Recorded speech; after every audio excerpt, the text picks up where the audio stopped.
محمد وعلى آله وصحبه أجمعين.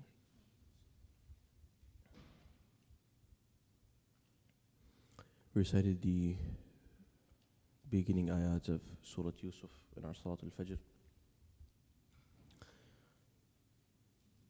There's many gems to pick from each ayah, but one of the most beautiful ayat is where Allah Azza wa Jal talks about the father Yaqub's response to when his sons tell him for the first time that Yusuf is gone.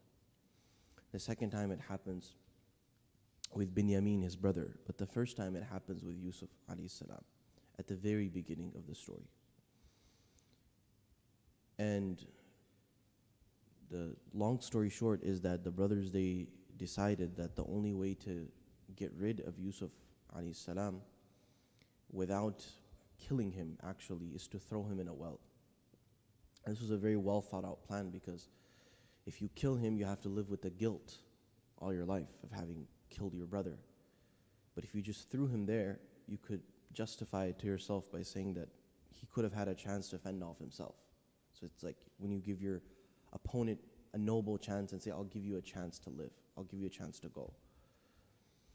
And so when they come back and they tell their father what's actually happened in their perspective, not what's true, that كنا قالوا يا أبانا إنا ذهبنا نستبق, that we were out playing and we were racing, وتركنا يوسف عند متاعنا, and Yusuf was he was with our belongings, we left him back. فأكله الذئب, and then we came back and we found him dead because the wolf had eaten him. وما أنت بمؤمن لنا ولو كنا صادقين, and we know you're not going to believe us even though if we were supposedly the truthful. And that shows that they themselves were feeling some sort of doubt, or they weren't confident in their own answer. Allah Azza wa Jalla says, وَجَاءُوا عَلَىٰ قَمِيصِهِ بِدَمٍ كَذِبٍ, that they came with a blood that was false blood on the actual qamis of Yusuf alayhi salam. They slaughtered an animal and they put that blood just to be convincing. You can imagine a parent receiving that same clothes of their child full of blood, and how mentally that would make them feel. And so Yaqub alayhi salam's initial response is فَصَبْرٌ جَمِيلٌ وَاللَّهُ الْمُسْتَعَانُ عَلَى مَا تَصِفُونَ. In his story, twice he gets bad news, and in both instances his response is the same. And so we generally translate فَصَبْرٌ جَمِيلٌ as beautiful patience, or patience is beautiful. But there's actually some subtle beauty hidden in his phrase of فَصَبْرٌ جَمِيلٌ. The first thing that's hidden there is that when is sabr supposed to come into your trial? So generally we think of sabr, nobody thinks of sabr at the initial moment. And so when years have passed or some time has passed and you say, yeah, I'm just doing sabr now, there's nothing else left. We think of sabr as when you've gone through the period of grief and you've let it out on everyone, then sabr kicks in.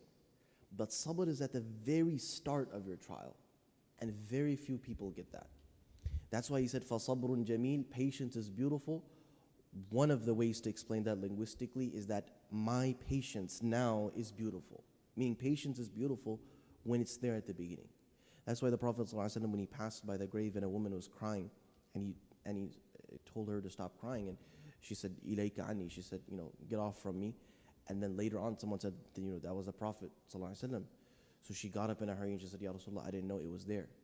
And the Prophet ﷺ, he said, that's why إِنَّمَا الصَّبْرُ عِنْدَ الصَّدْمَةِ الْأُولَى. That's why patience is when calamity strikes you. That's where your test of patience was.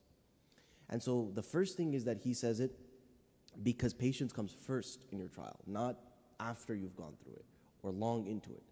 فَصَبْرٌ جَمِيلٌ. The second thing is that فَصَبْرٌ جَمِيلٌ is that when you don't have anything else, because as a father he knows his sons have lied and he's convinced of it, but he's old and his sons are young and they're more in number and they're strong, he knows that there is nothing else that he can do. And so when there is nothing else that you can do, we see so many situations in our lives or around the world where there is nothing that we can do. We don't have the power, we don't have the ability. Then فَصَبْرِي جَمِيلٌ بِالنِّسْبَةِ إِلَى الْفَزَعِ. That my sabr is jameel. Sabr is the most beautiful thing in comparison to whatever rash reaction or wailing or hopeless situation I put myself in. I rather keep myself in a situation of sabr. Wallahu al-musta'anu ala ma tasifun. And Allah is the one who I seek help in. And so we learn two things. One thing is that sabr comes first. And so when calamity strikes, that's where our sabr should kick in. And the second thing is that whatever else is there other than sabr, sabr will always be more beautiful. We ask Allah Azza wa Jalla to make us a people of sabrun jameel, of beautiful patience, whenever it is that we are tested. Subhanakallah wa bihamdik, nashhadu an la ilaha illa anta nastaghfiruka wa natubu ilayk.